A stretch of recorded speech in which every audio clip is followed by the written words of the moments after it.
Good morning students. आज हम हिंदी का और एक चैप्टर पढ़ेंगे जिसका नाम है रुबैया। रुबैया का मतलब है एक स्टाइल है, एक पैटर्न है हिंदी का, जो चार लाइनों में विभक्त है ना। चार लाइनों में, जैसे कि समझ लो 20 लाइन्स का या 16 लाइन्स का पोएम है, लेकिन उसमें पार्ट होगा ना, पैराग्राफ जो होता है वो चार लाइन का होता है। ठीक है, जैसे कि यहाँ पे रुबैया है उर्दू और फारसी का एक छंद, एक रिदम, लेखन शैली, स्टाइल ऑफ राइटिंग, एक पोएम लिखने का एक स्टाइल है जिसमें क्या होता है, 4 पंक्तियाँ होता है। इसकी पहली और चौथी पंक्ति में, पहली और 4 मतलब 4 पंक्ति होता है, उसमें पहला और चौथा में तुक मतलब काफिया मिलाया जाता है। काफिया मतलब क्या बोलते हैं उसको, प्रभात बोलते हैं ना, प्रभात। काफिया मतलब नाचना गाने आंगन टरा, लाइक दैट, ऐसे कुछ शब्द उल्लेख किया जाता है और उस काफिया में तुलना भी दिखाई जाती है कि कैसे तुलना किया जाता है। ठीक है, ये सब दिखाया जाता है। तथा तीसरी पंक्ति में स्वच्छंद देती है। स्वच्छंद मतलब छंद रहता है यहाँ पे। देती है से, लेती है, भरी है तो खड़ी है, ऐसे मिलाकर एक छंद होता है जिसका नाम है रुबैया।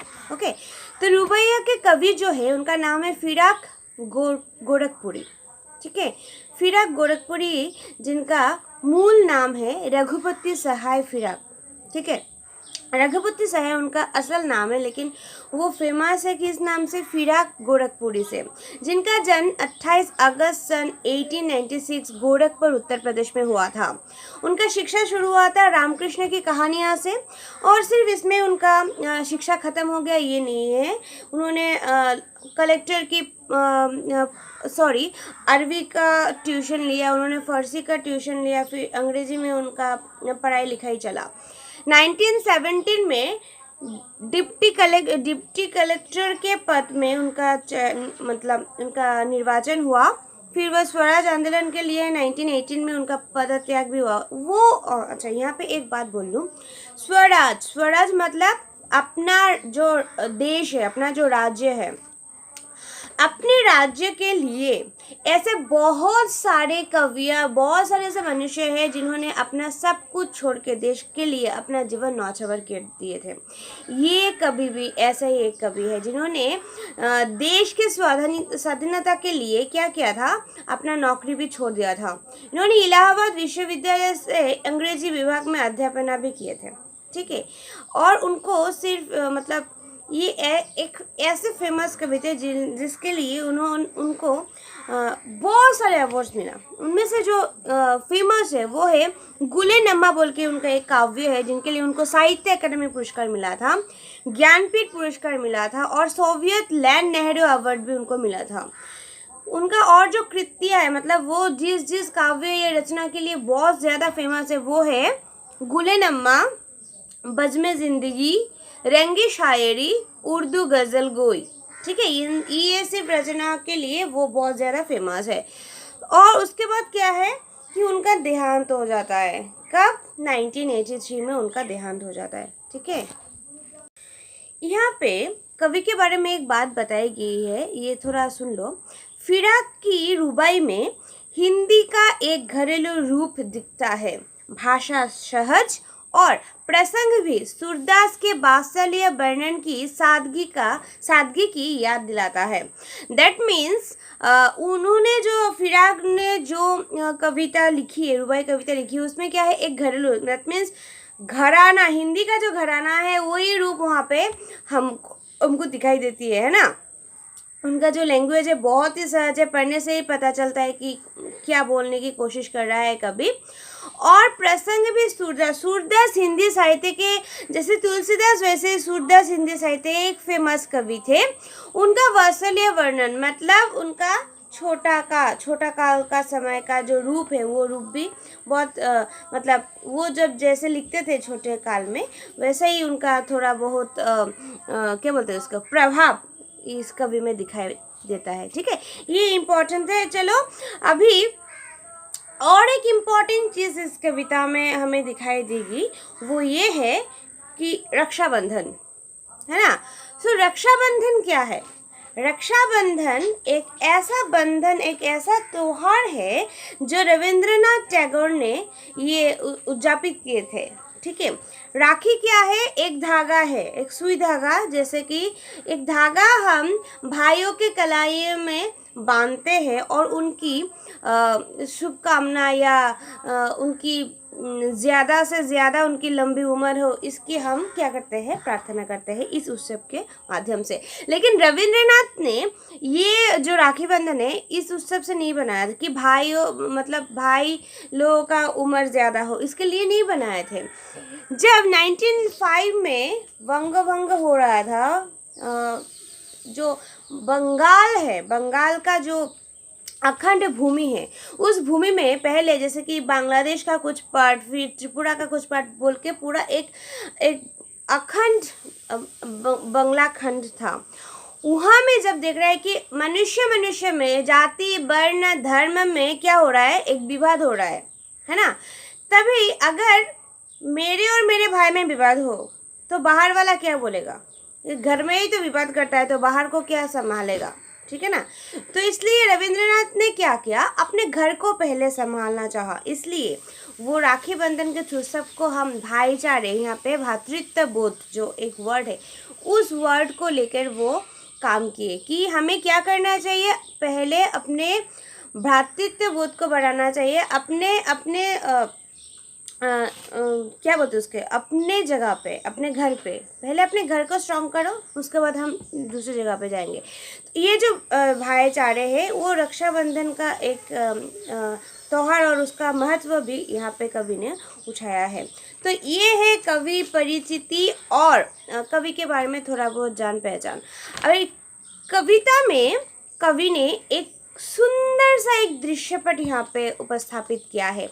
वो क्या है कि एक बच्चा, ठीक है ना, एक बच्चा जो बहुत प्यारा है ना, वो प्यारा भाई को कोई रक्षाबंधन मतलब राखी बांधेगा, उस दिन के लिए वो भाई कैसा फील करता है, वो कैसा रहता है, एक छोटे बच्चे के लिए वो कैसा होता है, वही कवि ने यहाँ पे बोलने की कोशिश की है। तो चलो हम जाते हैं कहाँ पे? कविता में जाते हैं। ओके।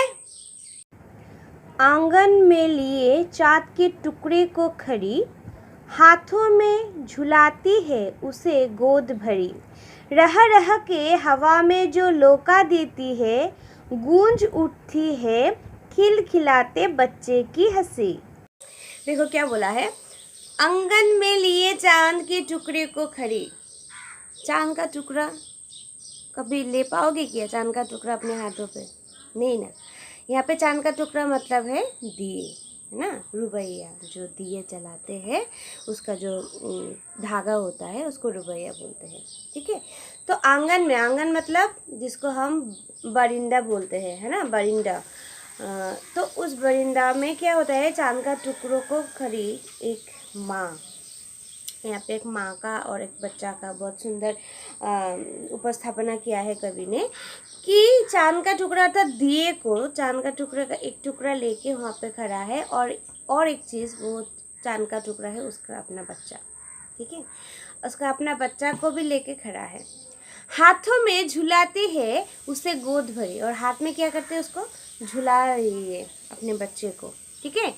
रह रह के हवा में जो लोका देती है, लोका मतलब होता है उछल उछल कर प्यार करने की एक क्रिया। ऐसे ऐसे उछल उछल के हम बच्चे को प्यार करते हैं ना, ऊपर उठा उठा के, है ना। ऐसे ही तो हवा में ऐसे उठा उठा के प्यार कर रही थी मम्मी अपने बच्चे को। गूंज उठती है खिलखिलाते बच्चे की हंसी। गूंज उठती है मतलब चारों ओर गूंजती है, आवाज़ आती है कि जब वो मम्मी उसे लफा लफा कर उसे प्यार करती है, उसे उठा उठा कर प्यार करती है, तो बच्चे बहुत ज़्यादा एक्साइटेड होते हैं और वो हंसते हैं, और उसका जो हंसने का खिलखिलाने का जो आवाज़ है वो चारों ओर गूंजती है। ठीक है, समझ में आया ये 4 लाइन? कि आंगन में, बरिंदा में माँ अपने बेटे को, यहाँ पे चांद का टुकड़ा जो है, मैंने बोला था कि तुलना किया जाता है पहले और चौथा जो पंक्ति होता है, तो पहले यहाँ पे क्या बोला गया है कि चांद का जो टुकड़ा, यहाँ चांद का टुकड़ा को मतलब अपने बच्चे के साथ यहाँ पे तुलना की गई है। तो बरिंदा पे माँ अपने बेटे को लेकर खड़ी है, उसको हाथों में झुलाती है, गोद भरे झुलाती है, फिर रह रह के उसको उछल उछल कर प्यार करती है और उससे बच्चे का जो खुशी है, वो खुशी में जो हंसी आता है, वो हंसी चारों ओर गूंजती है। ठीक है, ये है इस 4 लाइन का महत्व। ओके। नहला के छलके छलके निर्मल जल से, उलझे हुए गेसुओं में कंघी करके, किस प्यार से देखता है बच्चा मुँह को, जब घुटनियों में लेके है पहनाती कपड़े। उसके बाद जो बोलता है कि नहला के छलके छलके निर्मल जल से, नहलाता है निर्मल स्वच्छ जल से उस बच्चे को, वो नहलाता है। फिर उलझे हुए गेसुओं, यहाँ पे गेसुओं का मतलब है केश, ठीक है, जुल्फे। ओके, तो उलझे हुए, जब हम नहाते हैं उसके बाद हमारा बाल क्या हो जाता है, उलझ जाता है ना, तो उसको हम कैसे संवारते हैं, कंघी से। तो वहाँ पे क्या बोला, उलझे हुए गेसुओं में कंघी करके, कंघी कर करके उसको ठीक करते हैं। किस प्यार से देखता है बच्चा मुँह को, जब एक माँ अपने बच्चे को बिठा के उसको नहा के फिर उसको कंघी करता है, उलझते हुए बालों को सही करता है, तो बच्चा बहुत प्यार से मम्मी के मुंह पे देखता है, बहुत अच्छा लगता है। जब घुटनियों में लेके है पिन्हाती कपड़े, और जब घुटने मतलब अपने गोद में लेके घुटने टेक के जब उस बच्चे को कपड़े पहनाती है, तो उस बच्चे में जो खुशी आती है, जो वो खुशी का मुंह, वो मुंह बहुत प्यारा सा मुंह लेके अपने माँ की ओर देखता है। ठीक है, समझ में आया है यहाँ पे किया कि उस चांद के टुकड़े को माँ नहलाती है स्वच्छ पानी से, फिर उसका उलझा हुआ बाल को वो कंघी से सुलझाते हैं, फिर वो बच्चा अपने माँ की ओर देखता है, कब, जब घुटने में टेक कर माँ उसको अच्छे अच्छे सुंदर सुंदर कपड़ा पहनाता है। ठीक है, समझ में आया। दिवाली की शाम घर पूते और सजे, चीनी के खिलौने जगमगाते लावे, वो रूपवती मुखड़े पे एक नर्म दमक, बच्चे के खरीदे में जलाती है दिए। फिर यहाँ पे और एक त्यौहार के बारे में बोला गया है, दिवाली, कि दिवाली की शाम क्या होता है, घर में पूते और सजे, बहुत सारे सब्जी आते हैं, फूल आते हैं, इससे घर सजते हैं, है ना, संवरते हैं। चीनी के खिलौने, यहाँ पे जो बच्चा है उसका नाम है चीनी के खिलौने, उसका जो खेलने का चीज़ है वो जगमगाते हैं, बहुत सुंदर सुंदर खिलौना आते हैं, लाते हैं, लावे मतलब लाते हैं। वो रूपवती मुखड़े पे एक नर्म दमक, बच्चे की घड़ीदों में जलाती है दिए। फिर रूपवती मुखड़े से, रूपवती मतलब बहुत प्यारा से रूप को लेकर, अच्छे स्माइल को लेकर, वो एक नर्म दमक, ठीक है, बच्चे के घड़ीदे में मतलब बच्चे के जो दिए होते हैं, बच्चे को जो खिलौना होता है, बच्चों का जो त्योहार होता है, उसमें जाके वो दिए जलाती है। ठीक है, जैसे कि हम लोग बड़े लोग क्या करते हैं, बड़े लोगों का ये करना होता है, वो करना होता है, लेकिन बच्चों का क्या होता है, पर्टिकुलर कुछ रहता है जहाँ पे उनका दिए जलाते हैं, तो वो पटाखे फटाते हैं, है ना, और अपने गरीदों में जहाँ पे उनका जगह है उस जगह पे जाके दिए जलाते हैं। ठीक है। आंगन में ठुनक रहा है, जिद्दाया है, बालक तो हुए चांद में ललचाया है, दर्पण उसे दे के कह रही है माँ, देख आईने में चांद उतर आया है। फिर आंगन में ठुनक रहा है जिद्दाया दिल, ठुनक मतलब महक रहा है। ठीक है, आंगन में खिलखिला रहा है, जब वो दिए जलाते हैं उसका जो क्या बोलते हैं, उसका जो रोशनी है, उसके पूरा इलाका वो जगमगा रहा है।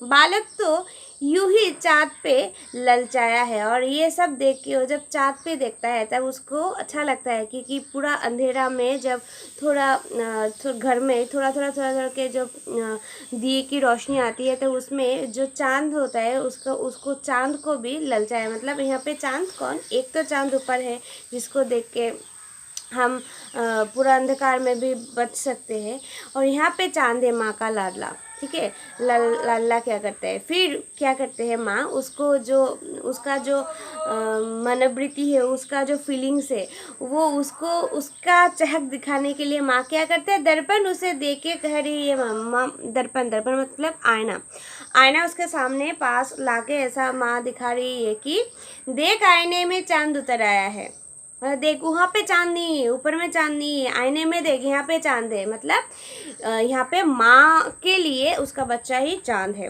चांद यहाँ पे उतर है, आईना पे देख। ठीक है, समझ में आया है यहाँ पे क्या, जब आंगन में जब दिए की रोशनी जब जगमगाता है, उसको देख के चांद मुस्कुराता है उसका बेटा, उसको माँ क्या करती है, आईना लेके दर्पण लेके उसके मुंह के सामने रखता है और बोलता है देख चांद ऊपर नहीं, चांद यहाँ पे उस आईने पे उतर आया है। ठीक है, समझ में आया। रक्षाबंधन की सुबह रस की पुतली छाई है घटा गगन की हल्की हल्की, बिजली की तरह चमक रहे हैं लच्छे, भाई के है बांधती चमकती राखी। फिर दिवाली के बाद ही आता है क्या, रक्षाबंधन। रक्षाबंधन की सुबह क्या करता है, रस की पुतली, पुतली को लेकर छाई है घटा गगन में हल्की हल्की, घटा मतलब बादलें छाई हुई है कि कब बारिश होगी, यहाँ पे कब बहन आएगी और मुझे राखी बांधेगी, ये बात है। बिजली की तरह चमक रहे हैं लच्छे, बिजली जब जैसे चमकते हैं वैसे ही भाई भी चमकते हैं कि भाई बहन आएगा और मुझे राखी पहनाएगा, भाई के हैं बांधती है चमकाती राखी। और चमक चमक बहुत सारे सुंदर सुंदर राखी होता है जो जिसको बांधने के बाद हाथ में वो चमकते रहते हैं। कि यहाँ पे क्या बोला गया है इस लास्ट पैराग्राफ में कि रक्षाबंधन, दिवाली ख़त्म हो गया उसके बाद ही रक्षाबंधन होता है, दिवाली के बाद एक दो दिन बाद। तो उसके बाद जब रक्षाबंधन होता है तो भाई बहुत मतलब शान से, बहुत अच्छे फीलिंग से बैठा रहता है कि कब मेरा बहन आएगा और मुझे राखी बांधेगा, और मेरे हाथ में कलाइयों में क्या होगा, राखी चमकते रहेंगे, बहुत अच्छे रहेंगे। ठीक है, तो यहाँ पे माँ और पुत्र का क्या संपर्क है और भाई और बहन का क्या संपर्क है, यहाँ पे कभी नहीं ये बोलने की कोशिश की है। जस्ट आई थिंक समझ में आया होगा तुम लोगों को, ये सुन लेना, उसके बाद अगर कोई डाउट है तो मुझे ऑब्वियसली कांटेक्ट करना। आज के लिए इतना ही, थैंक यू।